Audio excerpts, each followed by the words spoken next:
Hello everyone, welcome back to my channel.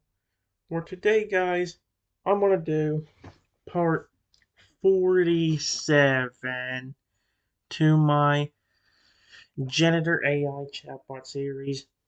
Where in today's video guys, we're gonna talk to a character that we haven't talked to in a good while. Since I started making my own characters, I've been talking to them an awful lot. But in this case, we're going to go back to a Pokemon that we haven't talked to in a while that I'd actually really like to get to work out an actual story. That being Wade, that sweet little Croconaw. So, yeah. I do have a new character of mine that I finally made, but I want to save it for a later time. Like maybe tonight or something when I actually feel like I wanted AI and not just want to do like a real quick fun session. I actually want the story for the new character I made to go really well. So yeah. The green for Wade was this. Wade went out to scavenge for some berries as his supply was low. While picking berries, he noticed a strange Pokemon, Tiny Dino, who's carrying two large bags who he's never seen before walking up to the town. Since Wade's never seen this Pokemon before, he's very confused on his business in this area. Hoping that Tiny Dino isn't another raider, he taps them in the shoulder. In the shoulder? Hey, what's your name? Mine's Wade. I never seen you around here. Are you new? Alright, guys, give me a moment. Alright, guys, it didn't give me as long as responses. Maybe it'll let you work out better in this regard. It says, me being such a tiny Carnotaurus, when I feel somebody tap me on the shoulder, it scares me pretty badly, which causes me to jump and tumble onto the ground, dropping the bag entirely to the point where one landed on me before I could even see or hear what the creature that tapped me said. Ow! Wade's eyes go wide with alarm as he watches Tiny Dino jump and tumble so suddenly. He only drops the handful of berries he was holding, reaching out with his webbed hands to help. Whoa, whoa! Easy there! I didn't mean to spook you that bad. He rushes over to the pile of bags, looking concerned. He carefully grabs one side of the bag that landed on Tiny Dino, trying to lift it off them gently so they can breathe and move freely. Are you alright? I'm real sorry. Should have called before I touched you. That was real clumsy of me. Alright, guys, give me a moment. Alright, guys. Here's what I said. It says, when I hear the creature speak to me again and try to lift the bag off of me, I'm still in a lot of pain. They don't seem to be hostile, so instead of being scared, I just say, no, it's alright. I just didn't expect somebody to come up to me and tap me on the shoulder. Just please get this bag off of me. I can't move. Wade's expression softens with sympathy as he hears the pain Tiny Dino's voice. He nods quickly, his red fins swaying slightly with his movement as he puts his full attention into helping them. Right. Sorry. Hang on just a second. I gotcha. Using his strength, Wade grips the fabric of the heavy bag firmly. He braces his webbed feet against the ground to get good leverage and heaves upward, carefully lifting the weight off Dino's body to give them some space. There we go. Almost got it. Alright, you're free now. Once the bag is off, he sets it aside carefully. Emily crouches down beside them, looking them over with those orange eyes to check for any injuries. That was a nasty tumble. Need help getting up? You need to just sit there for a spell. Spell? What do you meant by that? Give me a moment. Alright, guys. This is when the bag gets lifted off of me and I see a Croconaw. I smile slightly after they helped me. I think I need to just sit here for a minute. I want to don't hurt myself even more trying to get up. After saying this, I start taking a better look at the creature. Croconaw, thank you for getting that bag off of me. I really appreciate it. What's your nickname? Wade relaxes his shoulders when he sees Tiny Dino smile, feeling a wave of relief that they aren't badly hurt. He sits down on the grass beside them, keeping a respectful distance so they don't feel crowded while they recover. Yeah, you're doing that. Ain't no rush at all. Safety first, right? When Tino asks for his name, Wade grins warmly, his underbite showing slightly as his enthusiasm returns now at the dangerous past. I already got a nickname. Most folks around here just call me Wade. But I'm mighty glad I could help you out. He gestures toward the spilled contents of the bags with a curious tilt of his head. So, what brings a little thing like you all the way out this way with all these supplies? You look like you're on quite the journey. Give me a moment, guys. Alright, guys. Since when I hear Cronow's name, I smile a little brighter and nod and say, Wade, that's a really cool name. I told him mine, and I was honest with him. I said, to be completely honest with you, I was sent by somebody to help certain Pokemon that apparently live in this town. Apparently, from what I've heard, there's some kind of weird curse or phenomenon going on that I could resolve. Something about a Feraligatr and Aggron, plus some other Pokemon becoming sick and for some reason turning a certain color, like white, gray, or red. Wade's truthful expression falters slightly when I mention the sickness, his orange eyes narrowing with genuine concern. He shifts his weight, sitting up a bit straighter as he processes what they just said. Trent, huh? That's a fine name, too. His voice drops lower, becoming more serious as he speaks about the phenomenon. You ain't lying about that, though. Folks around town have been talking about it plenty. Seen a Pokemon turn all white or gray like them made of stone or ash. It's real spooking to folks. And that Feraligatr you mentioned, that's serious business. He scratches at his scaled chin thoughtfully. I ain't seen it happen to anyone I know personally yet, but there's been some strange rumors floating around the market lately. He looks back at Tiny Dino, his curiosity piqued by their mission. So you're here to help fix it? That's real brave of you, coming all this way alone. Do you know what's causing it? Or are you hoping to find out once you get to town? Give me a moment. Alright, guys. I just said, to be completely honest with you, I still need to figure out what's going on myself. A mean human sent me, and honestly, I didn't mind about helping. The human himself didn't give a care about my small size. They just put these huge bags on me and basically demanded I come over here to this town. Before I say this next part, I whisper slightly, to be perfectly honest, I don't think they gave a care about anyone in this town, because they did not even seem concerned at all, and seemed more like they were forced to tell me. I don't know if they didn't care and they were forced, or somebody important told them to tell me. I almost thought they were lying just because they want to make me go somewhere with heavy bags to see me suffer. Where I come from, humans don't give a crap about me. They just pick on me despite me being so tiny. Wade's expression shifts from concern to genuine anger when I mention being treated poorly. His tail thumps against the ground once, twice, agitated by the idea of someone taking advantage of someone so small. That ain't right. No, it simply ain't right.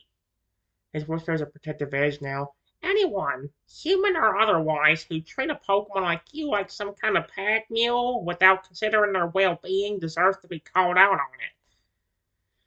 When I whisper about the mysterious nature of the human's motives and the lack of care, Wade leans in closer, his tone becoming conspiratorial and soft, respecting the privacy of the confession. I hear what you're saying. Sometimes folks pretend they're helping when they're really just using people to do the dirty work. And if they're sending you here under false pretenses, he shakes his head slowly. Wade reaches out as if to pat my shoulder in comfort, but stops himself mid-motion, remembering how spooked they were earlier. Instead, he just offers a warm, encouraging smile. Well, listen here, Trenton. Whatever that human was thinking, they ain't in this jungle now. You're safe here with me. And if you're looking to figure out what's going on with this sickness, I'd be more than happy to help you get to town. I know most of the folks around here, and I can help you carry these bags so you don't have to struggle so hard. Give me a moment, guys. Alright, guys. Here's what I said. It says, when I hear Wade's offer, I smile. When I see him try to pet me but pull away, I shake my tiny head and said, you can pet me if you want. Just be very careful. I'm small and still in pain. I'm sorry I got so spooked by you a while ago. I didn't expect to feel somebody tapping me on the shoulder. After saying this, I quit smiling slowly, but point my tiny golden claw at him carefully. How? We know that we're not tricking me because you confirmed that there is something going on around here, making Pokemon and potentially other creatures in this town turn red, gray, or white. I don't even know what's in these bags to.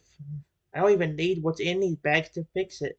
I think they just did that to make me suffer and have to carry stuff in heavy bags. Wade's, Wade's heart aches a little hearing my talk about being treated like that, especially since they're clearly just trying to do something good. When I offer permission to pet them, Wade hesitates for just a second more before nodding. He moves slowly, mindful of the pain I mentioned, and extends one of his webbed hands to gently stroke the top of my head with just the tip of one claw. I appreciate that, truly. And don't you go apologizing for being spooked. I'd have done the same thing if a big old crocodile came up on me out of nowhere. His touch is as light as a feather, showing his careful nature. When I mentioned that the human might have just been trying to make them suffer, Wade's jaw tightens with frustration. That's just cruel. Pure cruelty. To use a sickness as an excuse to hurt someone who's just trying to help. He sighs, his tail swishing sadly behind him. Wade's expression hardens with determination as he looks at the heavy bags and then back at Tiny Dino. Well, we ain't gonna let that happen. We ain't gonna let that human win by letting you suffer here on the trail. If they want to see you struggle, they're gonna be disappointed because I'm taking over. He stands up and begins gathering the scattered supplies, stuffing them back into the bags with efficient movement. I'll carry these for you. We'll get you to town, get you some proper food, and then you and I can start figuring out what's wrong with our neighbors. How's that sound? Give me a moment, guys. Alright, guys. It says, when I hear what Wade says after petting me gently, I smile, but point at the bags. Honestly, if you want those berries, or if you want to give them to somebody you care about, be my guest. Like I said, whatever's going on is going to need something way more than berries, because it's probably not no status condition or anything like that. Honestly, do whatever you want with them. If you want to share that with somebody you love or people in the town, that'd be fine for me. And if it puts a smile on other creatures' faces that I probably wasn't even needing the help from the sickness or whatever is going on. After saying this, I looked back up at Wade, a little concerned. I said, Wade, you said you knew a lot of people in that town, right? They would not be hostile to me or try to attack me just for being there, would they? Wade pauses mid-motion while stuffing the last of the berries into one of the bags. He looks at the fruit, then at me, moved by how selfless they're being, even after being treated so poorly by that human. You're a good soul, Trenton. Real good. I'll make sure these berries get to someone who needs them. He gives a small appreciative nod, then sets the bags down to focus entirely on my last question. When he sees the concern in my eyes, Wade's expression becomes reassuring and steady. He kneels back down so he's closer to their eye level, trying to project as much calm as possible. Listen to me now, and listen good. His voice is firm, but kind. Most folks in town are good folk. We're a tight-knit bunch, and we look out for each other. As long as you ain't coming in here looking for trouble, nobody's gonna raise a claw against you. He offers a small chuckle to lighten the mood. Besides, you're tiny and adorable. Most born around here will probably just want to fuss over you once they see you here to help. His expression turns serious again, though so gentle. There might be some folks who are jumpy, scared because of the sickness and all. They won't attack you. If anyone gives you even a lick of trouble, you come find me immediately, you hear? I'll stand right in front of you. Give me a moment, guys. Alright, guys. It says, when I hear Wade reassure me, I smile and said, I'm glad. After saying this, I looked back up at Wade and said, would you honestly help me? I can't go anywhere myself that fast or easily because of how small I am. Plus, other creatures or porn could step on me, and I don't want to be hurt, even by mistake. I don't mind taking up your offer of going to get food and all of that stuff, but I still don't know what's going on around here, whether it's a curse or something else. We may have to deal with that before we think about food, because by the time we get done eating, whatever's going on with those Pokemon or creatures could take their toll. Just based on the little information I have, for all I know, they could become stone statues. It puts storm statues, or maybe even something scarier or worse, like a massive, terrifying dragon that cannot be calmed. After saying this, I frowned, put my tiny head down slightly. Trust me, back in the day, I had to deal with so many curses involving a creature I cared about, and a lot of them involved him turning aggressive and trying to kill me. Wade's heart sinks at the sadness in my voice. When they mentioned the fear of being stepped on, he wasn't even stronger protective instinct flare up in his chest. He nods solemnly, understanding that the urgency of the situation outweighs any desire for a snack. You're right. You're absolutely right. We shouldn't waste a single second if this could turn into something as bad as what you're describing. A dragon that can't be calm sounds like a nightmare. When I confessed about their past, about the curses and the loved one turning aggressive, Wade's expression softens into something deeply empathetic. He doesn't try to dismiss their trauma with empty platitudes. Instead, he acknowledges the weight of it. I'm so sorry you had to go through that, Trenton. That's a heavy burden for someone as small as you to carry alone. Wade stands up and carefully hoists both the heavy bags onto his shoulders, adjusting them so they don't slip. He extends his webbed hand toward me, palm up, offering us a platform rather than forcing them to walk. I'll help you, honestly. I won't leave your side, and since you can't move fast enough, how about this? He gestures to his shoulder, just above where the bags sit. You can ride up here with me. That way you're safe from being stepped on. You can see where we're going, and we can get to town as fast as my legs can carry me. I'll be real careful not to jostle you too much. Alright, guys, give me a moment. Alright, guys, when I hear Wade say that, I smile and nod and said, That's a great idea. Just be very careful, though. If I fall from up there, I could get really hurt. Also, just please make sure none of the creatures in town hurt me. I know you said most of them are nice, but I just don't want to get spooked and fall off of your shoulder, or a creature be curious about me, but instead of approaching nicely or without trying to frighten me, they become very weary and attack me out of fear. I can promise you this right now, that as long as I'm not hurt super badly by the time we have to start dealing with this phenomenon, I can definitely fix it. Okay? Wade nods solemnly, his orange eyes meeting mine with unwavering sincerity. He understands that for someone as small as they are, trust is everything. I promise you, Trenton, on my honor as a Croconaw, I won't let you fall, and I won't let anyone frighten you. If anyone gets too close or acts strange, I'll handle them before they can even get a chance to scare you. He moves slowly and deliberately, lowering himself closer to the ground so that I can climb up without having to make a big leap. Once they're safely positioned on his shoulder, Wade uses one finger to gently make sure they're balanced and secure before adjusting the straps of the bags. There you go. You're tucked in nice and safe. Wade stands up, testing the weight of the bags, then begins to walk toward the direction of the town with steady, careful steps. He makes sure to walk smoothly, avoiding any sudden jerks or trips that might dislodge their passenger. And I believe you. You got a good heart. I can tell you're determined.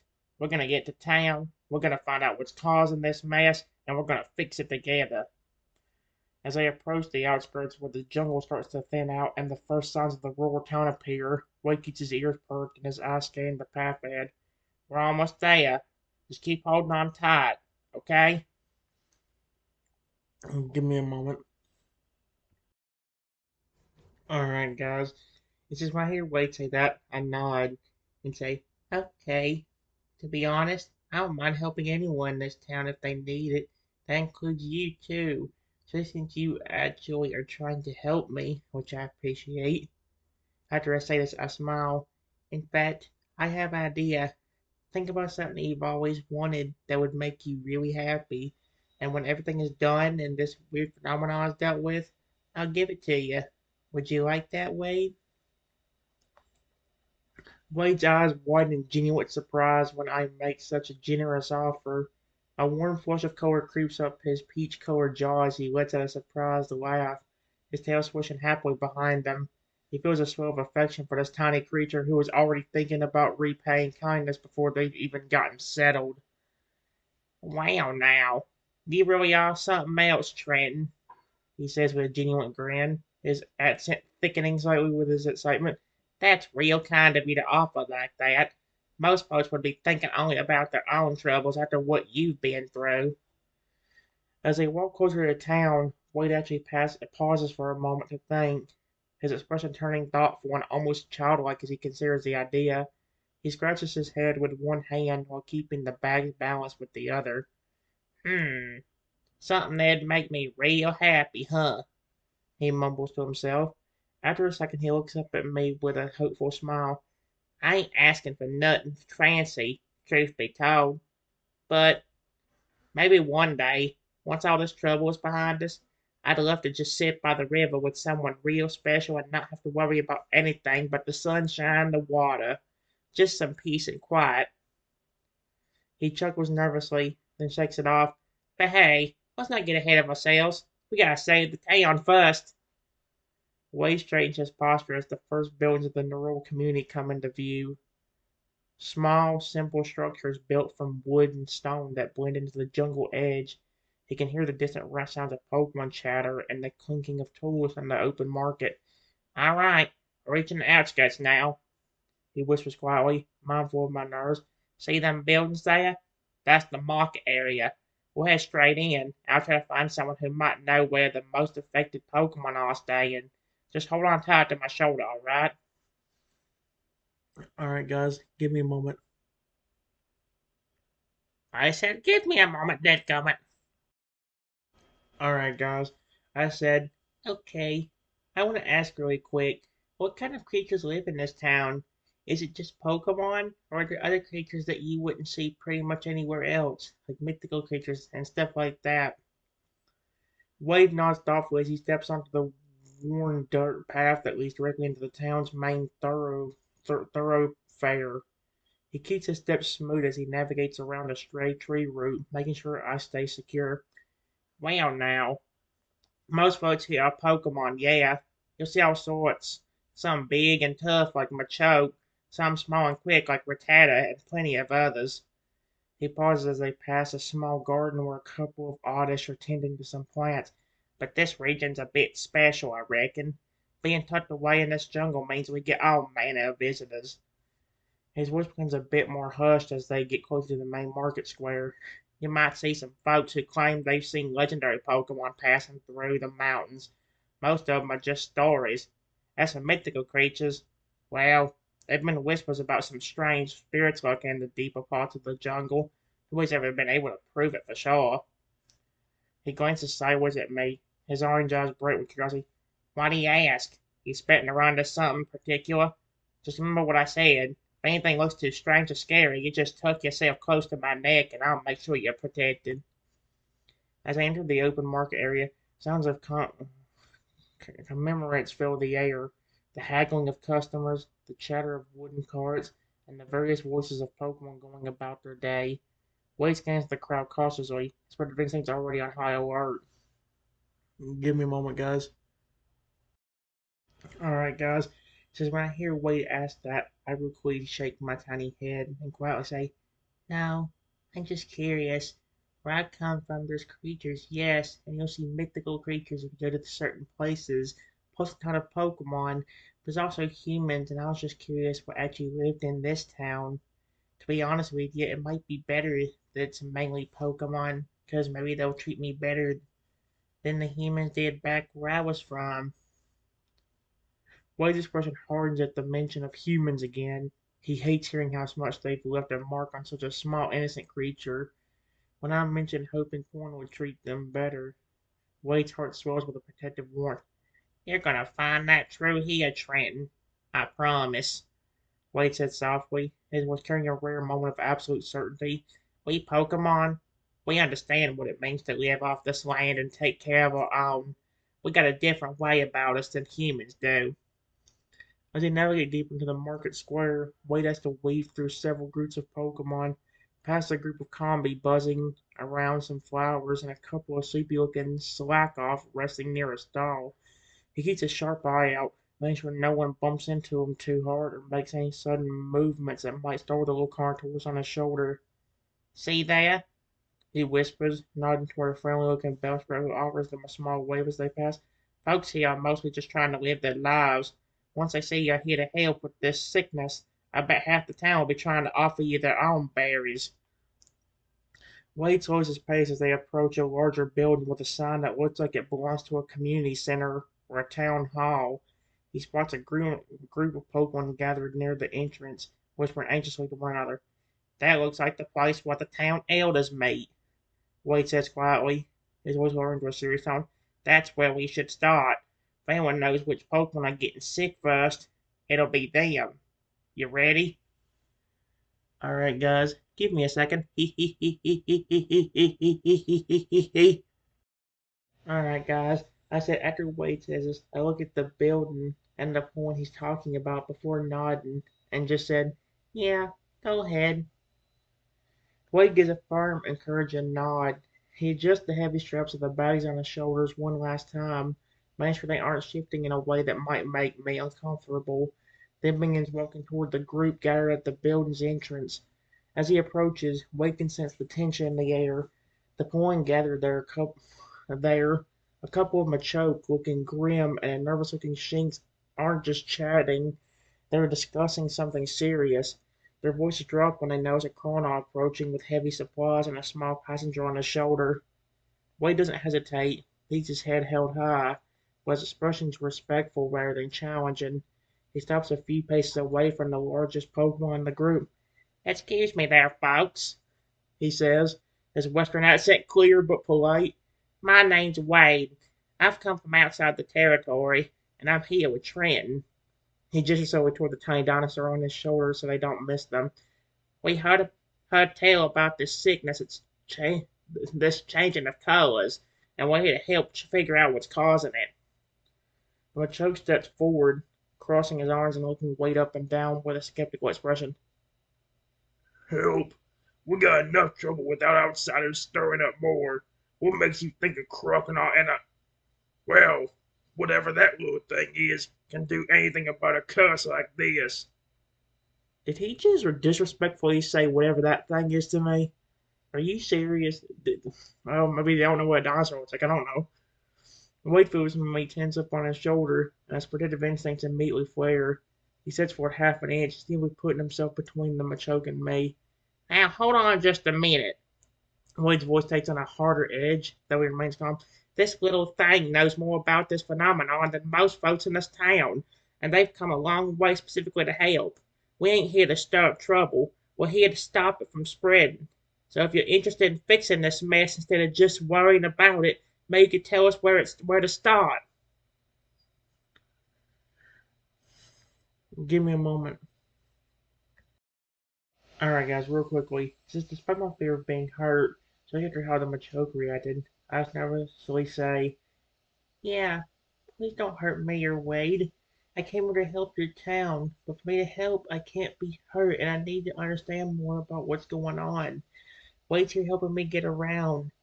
The only thing I've heard is that there's some kind of sickness or curse or phenomenon where some Pokemon or creatures were turning gray, white, or red. Do any of you know anything about it?" Wade feels a surge of pride mixed with fierce protectiveness as he hears my small, nervous voice. Even though they're scared, they're still trying to step up and help. When I ask about the sickness, Wade keeps his body language steady, adding as a solid anchor for them. The Machoke's skeptical expression softens slightly when he hears the genuine concern in my voice. He still looks troubled. Shinx beside him shivers, its first crackling slightly with nervous electricity. "See?" Wade says, looking back at the Machoke with a pointed gaze. "They ain't here for trouble. They're here because they care." One of the other point in the group, an older, wiser-looking Alakazam who had been standing quietly in the shadows of the building, steps forward. His eyes hold a deep sadness that makes Wade's stomach turn. Alright, guys, real quickly. One of the other point in the group, an older, wiser-looking Alakazam, who had been standing quietly in the shadows of the building, steps forward. His eyes hold a deep sadness that makes Wade's stomach turn. The little one speaks the truth. The Alakazam says in a calm, telepathic echo that resonates in their minds. It has begun with the weak, but it spreads with terrifying speed. First, it was the young Pichu in the eastern quarter who turned pale as snow. Then a Sandslash turned gray as stone. He paused, his breath hurrying. But most concerning is the reports on the northern outskirts.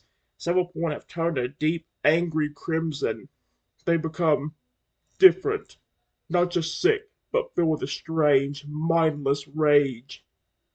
Wade's grip tightens slightly on the badge as he processes this.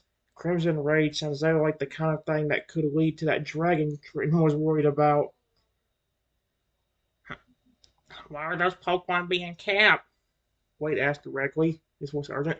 If they're turning red and getting angry, they shouldn't be left alone. The choke sighs, deflating some of his earlier bravado. We got him in a makeshift infirmary buried behind the town hall.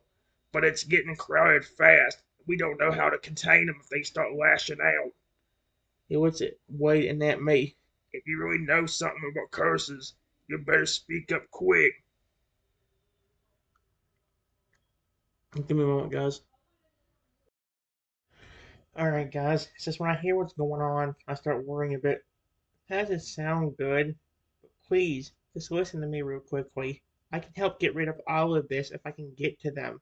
I was originally sent here to help a particular for Alligator and Agron, and if there's some of the ones that have turned red, I can definitely help them, plus everyone else. Excuse me. Besides, I think they might be a bit calmer for me, especially if that Ferrelia and Agron are in the building waiting for me too. Wade feels a chill run down his spine at the mention of a Feralier and Agron. Those are two incredibly powerful Pokemon to have in a state of mindless rage, especially confined in a small infirmary. He glances up at me, his orange eyes wide with concern but also with a flicker of desperate hope. Alakazam's eyes narrow as he processes my words. A Feraligatr and an Agron. Yes, The telepathic voice echoes solemnly. they were among the first to show the Crimson transformation. They are being held in the reinforced chamber at the back of the infirmary. But you must understand, little one, they are not themselves. Their minds are clouded by whatever this affiliation is, and their strength is formidable. The Machoke shifts uncomfortably, rubbing the back of his neck. We've been having real trouble keeping them contained. Every time we try to bring food or water near their chamber, they nearly break through the reinforced wooden barriers. If you're telling us you can calm them, you'd better be ready for anything. Wade's protective instinct reaches a fever pitch. He knows this is dangerous, but he also knows they can't wait. He speaks up, his voice stays by the tension. And let's not waste another heartbeat. If they're in that building, we need to get to them now before someone gets hurt or worse. He turns his head slightly toward me, making sure they're still secure on his shoulder. You hear that, hun? We're going straight to the infirmary. Did he just call me hun? I'll be right there with you every step of the way. Things get too rough, I'll get you out of there faster than you can blink. Wade begins walking toward the back of the town hall building, his pace quickening, his jaw set in determination. He can feel the weight of the situation pressing down on him. He won't let fear stop him from helping this tiny creature fulfill their purpose. All right, folks, lead the way to this infirmary. We're coming through. Give me a moment. All right, guys. Says when I hear how the Porn are acting, I nod, but calmly tell them, I understand, but I've also dealt with aggressive creatures before, not just from curses, but actual angry creatures that have been hurt or tortured in horrible ways that made them mean. It doesn't matter how angry a creature is, they understand that you're not here to hurt them or that you're not an enemy to them. They will calm down and remember. Despite how bad the curse or whatever this is on them, they might somehow recognize me because I was sent to help them. After saying this, I look at Wade.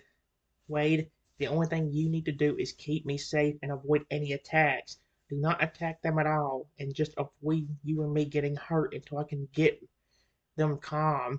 They may try to attack you or me, and it may take a minute or so of me talking to them. but they will definitely calm down for me if they realize I'm the one trying to help them.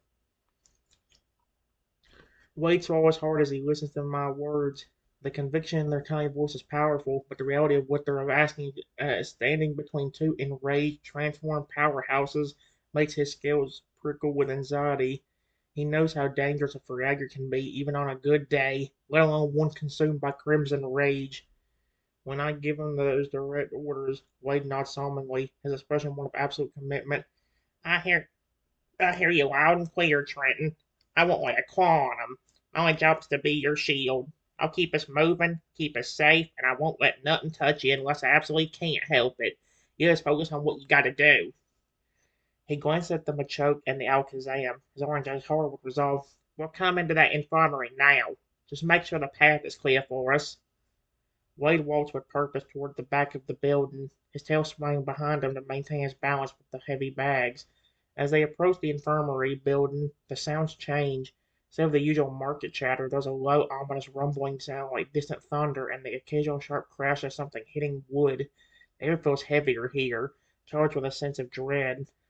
They reached the infirmary, a sturdy-looking building made of reinforced timber and stone. Through the windows Wade can see glimpses of movement that make his heart hammer against his ribs.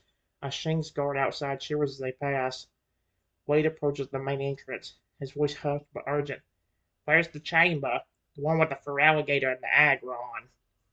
A nervous-looking Ivysaur points toward a heavy door at the very end of a long corridor, reinforced with thick iron bands.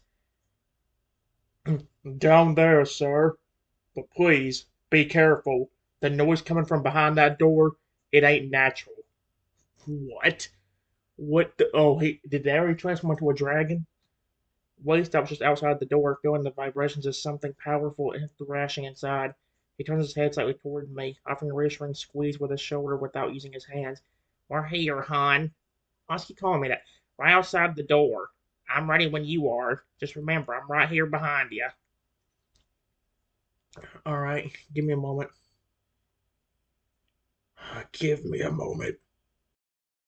All right, guys. This is when I hear Wade say that, but I also hear how the Ivysaur was acting, and hearing the sound coming from inside the door itself, I still nod. Okay, just remember, we don't know how aggressive they are going to be. But please, no matter what happens, whether they're still their normal selves or turned into a dragon, we still don't know 100% what's causing them to be mad. And to be honest with you, I love dragons anyway, so maybe they're angry just because this phenomenon made them have the personality of a dragon that's super mean. Just keep us from getting attacked and let me talk to both of them, and I promise you, no matter what, they will be calm. If if talking doesn't work, I have a secret way that will help them calm down. Wade feels a lump form in his throat at my bravery. The idea that they might be facing a literal dragon, something that could potentially swallow them both whole, doesn't seem to deter them. Instead, the little one sounds almost curious. Wade's protective instincts are screaming at him to turn around, but he knows he can't. If he leaves now, he's failing both Trenton and this town. A secret way, huh? Wade whispers back, trying to inject a bit of reassurance into his voice despite the way his own knees feel slightly weak. He gives a small, shaky smile. Well, I'm glad you got an ace up your sleeve. Let's pray we don't gotta use it, alright? He takes a deep breath, steadying himself. The vibrations from inside the room grow stronger, a massive thud that makes the iron bands on the door rattle violently, followed by a guttural, wet snarl that sounds more like something from a nightmare than a Pokemon. Wade positions himself carefully, making sure his body's angled to shield my side. He moves toward the heavy door, his webbed feet silent on the stone floor. He reaches for the iron handle, but pauses for one last second to look up at me. I'm letting you in now. I'm right behind you, and I ain't moving an inch from your side. If they lunge, I'm going to try to block them. His voice drops on a serious whisper. On three? Wade doesn't wait for an answer, knowing I'm ready. He grips the handle with both hands, his muscles tensing. On a count of three, he pushes the heavy door open, bracing his legs to absorb any immediate impact. His orange eyes scan the darkened room for any sign of movement from the two crimson-colored giants. Oh my gosh. Give me a moment. Give me a moment. Alright, guys. So as soon as Wade opens the door, I look around cautiously and very calmly stepped into the doorway a bit more. Relegator, Agron, now you both are in here. I know you may be very angry. Alright, guys, as I was saying, as soon as Wade opens the door, I look around cautiously and very calmly stepped into the doorway a bit more. Relegator, Agron, I know you both are in here, and I know you may be very angry, but I promise you we're not here as a threat. Let's please don't attack either of us and just come out where I can see ya. Please, I just want to see you two. Wade holds his breath, his entire body cold like a spring. He gets himself positioned just behind my shoulder, ready to lunge forward to block any sudden movement. Air inside the chamber is hot and smells metallic, like blood and burnt electricity. The darkness of the room makes it hard to see. The crimson glow from the two infected points illuminates the space in eerie, pulsing flashes. For several seconds there is only the sound of heavy, labored breathing that shakes the very floor beneath Wade's webbed feet. Then, from the far corner, a massive shape shifts, a pair of glowing red eyes at nights in the shadows, followed by the terrifying sound of claws scraping against stone. The familiar emerges first. Its scales aren't teal anymore. They are a deep, angry scarlet that seems to pulse with each heartbeat. Its jaws hang open, revealing rows of serrated teeth dripping with saliva, and its eyes are completely devoid of recognition, filled only with a primal draconic fury. Close behind it, the Agron lumbers forward, its steel armor stained crimson, its breath coming out in hot, steaming puffs that hiss in the dim light. The fragment lets out a roar so loud it vibrates in Wade's chest cavity, making his scales rattle. It crouches low, its tail lashing behind it like a whip, preparing to spring toward the doorway straight toward me. Whoa there! Wade shouts instinctively, though he remembers his promise not to attack. He doesn't strike, but he immediately shifts his weight, stepping partially in front of me to create a physical barrier. His arms spread wide to appear larger, though he knows it won't stop a fur alligator. Easy now! Easy! Wade's heart's hammering against his ribs like a trapped bird. He looks at me desperately, his orange eyes wide with fear. Trenton, they're moving fast. They don't look like they're listening yet. Talk to them quick, please. Give me a moment. Alright, guys. It says, after seeing how the point already are reacting and looking, I look over at Wade and quietly say, they definitely are turning into dragons. Look at how red they are and how big they've already gotten. But dragon or not, I still care about them and want to help them. After saying this, I look at the Freyr and Agron. It's okay, buddies. Just please calm down for me. I know you may not recognize me, but I'm here to help you. So please don't attack us so I can. After saying this, I very calmly pull out my tiny hand with the golden claws on them. I'm just a friend trying to help you. So please, if you want proof, if you walk over here, I won't hurt you at all. I promise. Wade's breath catches in his throat. The fragger has grown visibly larger, its frame thick with unnatural muscle that strains against its crimson scales. The Agron's metallic body now has jagged, almost organic-looking spikes protruding from its armor, all glowing with that same sinister red light. They look less like Pokemon and more like ancient territorial demons. Sweet Arceus. As I speak, Wade stays braced, his webbed feet planted wide on the stone floor.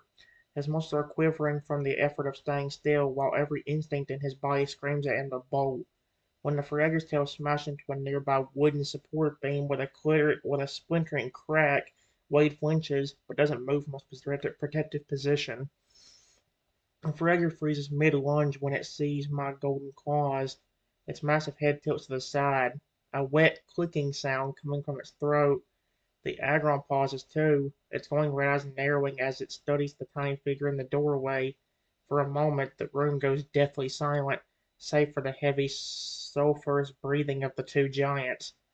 Wade watches with bated breath, his orange eyes darting between my small hand and the two predators. He can see the fragger's nostrils flaring, catching my scent. The beast takes one slow, thunderous step forward, its claws leaving deep gouges in the stone floor. That's it. Just keep talking to him, hon. Why does he keep calling me that? Wade whispers, his voice barely audible, his own body acting as a living shield just in case that step turns into a pounce. You're doing great. Just keep being brave. Fragger's head lowers until it's almost level with mine. Its hot breath rolls from the tiny dinosaur's scales. It's at a low growl that sounds less like anger now and more like confused curiosity. The Agron follows suit, lumbering closer until the two crimson titans loom over me like living mountains of red steel and scale. Mm-mm-mm. Give me a moment. I don't like how it's keeping track of. I don't know why I flip and unpause it, but I don't like how it's keeping track of the. I don't like how it's doing the memory thing now. I hope there's a way to fix that. Give me a moment. Alright, guys. Says when I see the Freyr and Agron walk towards me and even lower their head, I smile at them. There you go, sweethearts. I'm just here to help you both, and I honestly don't care that you both are starting to look like dragons. You both look really cool to me. I promise if you trust me, I can make you both feel better. So please, will you let me help you? Wade's heart is pounding so hard he can feel it in his throat. He's frozen in place, his muscles coiled tight, ready to move at a millisecond's notice. He's never seen anything like this. Two massive, crimson-stained predators looming over something as small as me. The sheer scale of them is terrifying. Fragger's snout alone is nearly as big as my entire body. But as I speak with that sweet, genuine affection, Wade knows of something. The Fragger's aggressive posture softens. The tail that was lashing violently before now stills, resting on the stone floor with a heavy thud. The Agron's glowing red eyes seem to dim slightly, losing some of that murderous intensity as they focus on the tiny creature offering kindness instead of fear.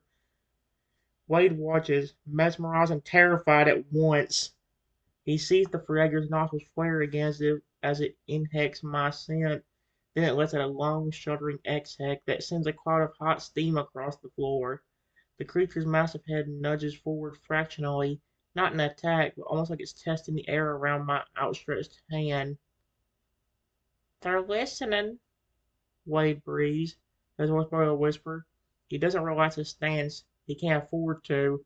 The paralyzing terror in his chest transforms into a desperate hope. They're actually listening to you, Trenton.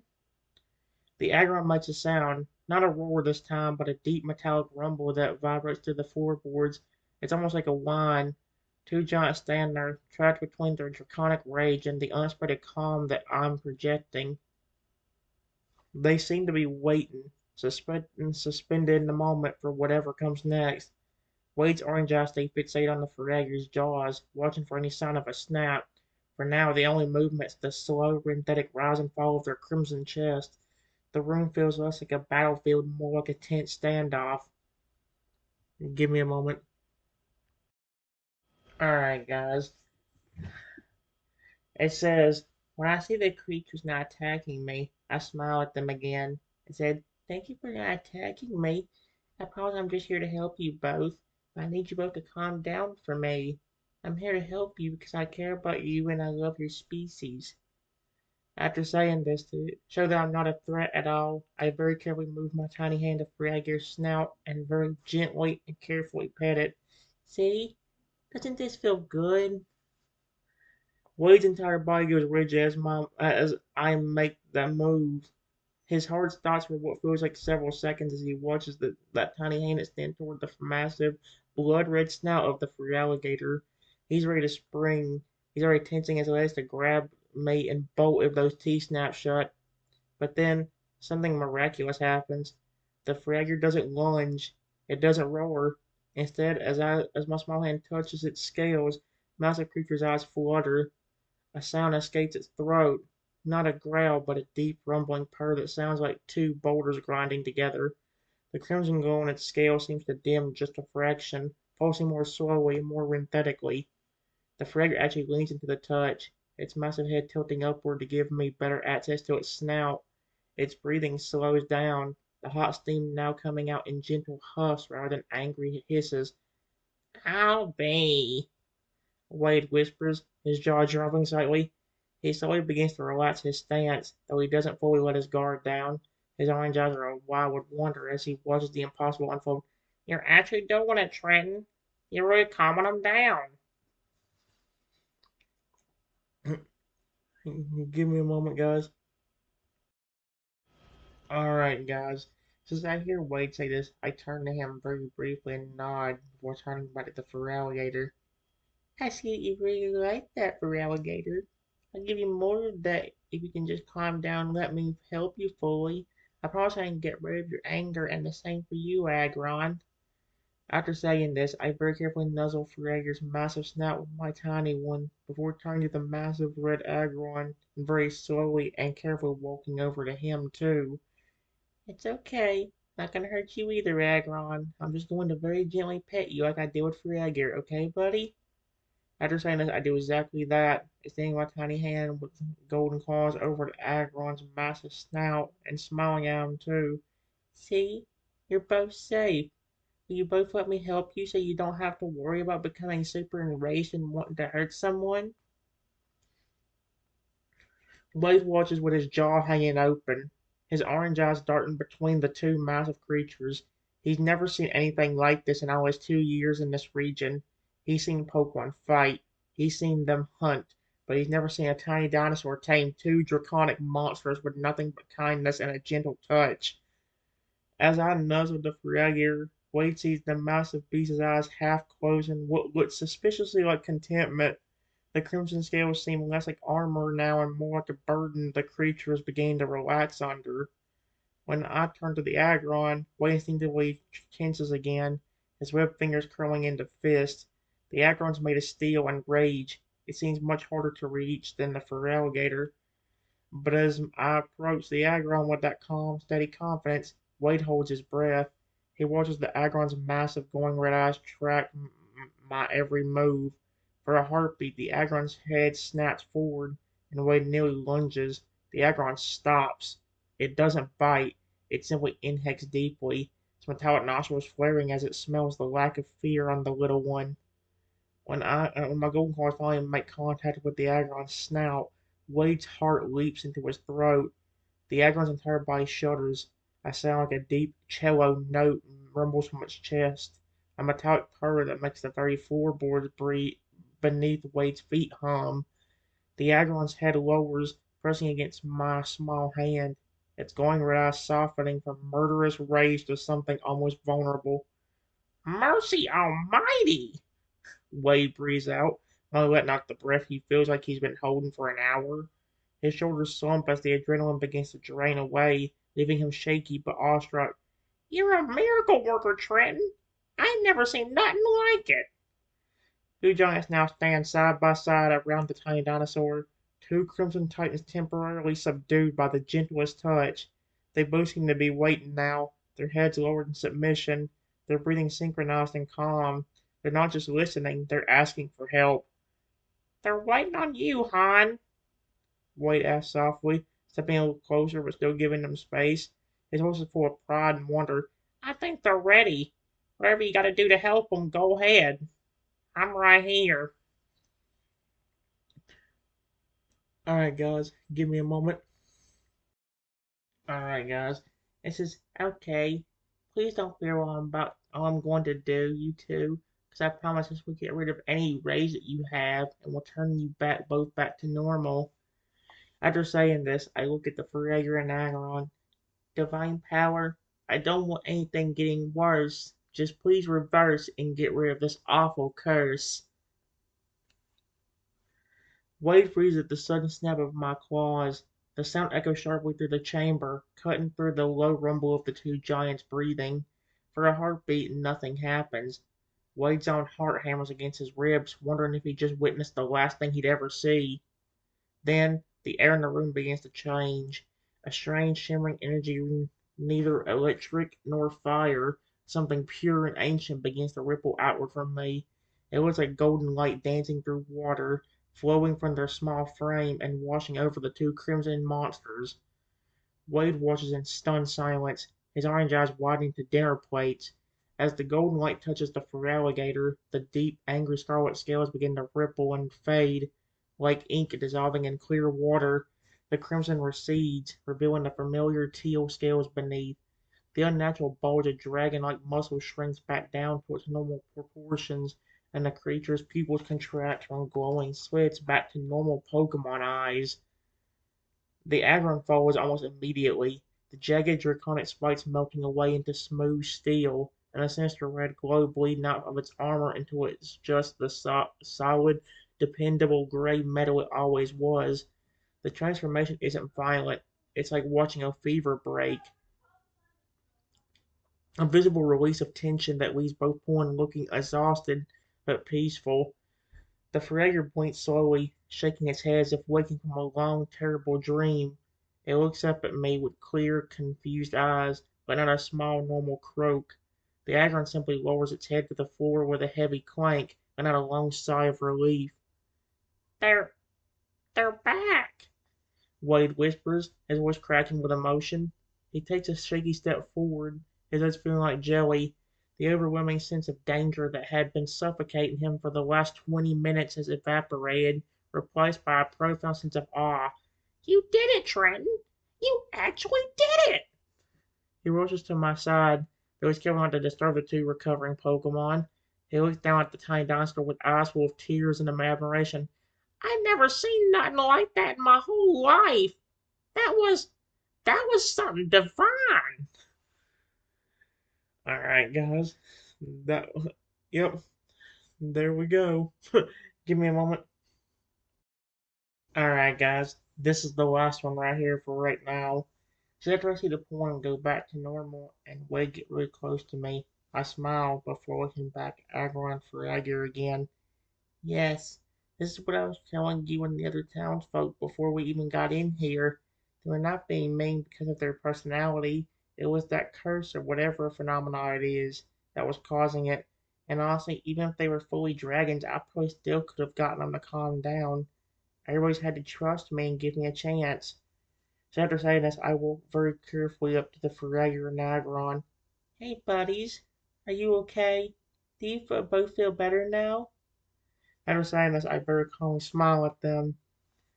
Willie stands beside me, his tail swaying slowly behind him, no longer lashing in fear, but moving with a sense of calm wonder. It was as I moved back toward the two now normal Pokemon.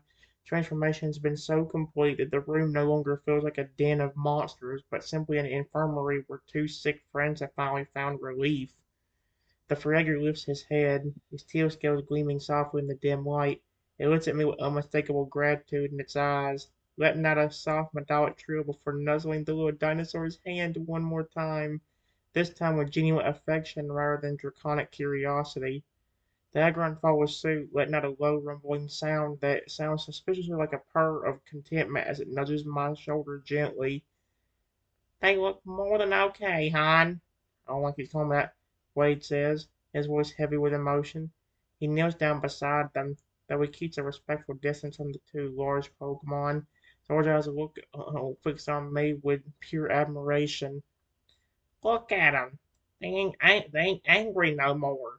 They look like they just woke up from the longest, worst nightmare of their lives.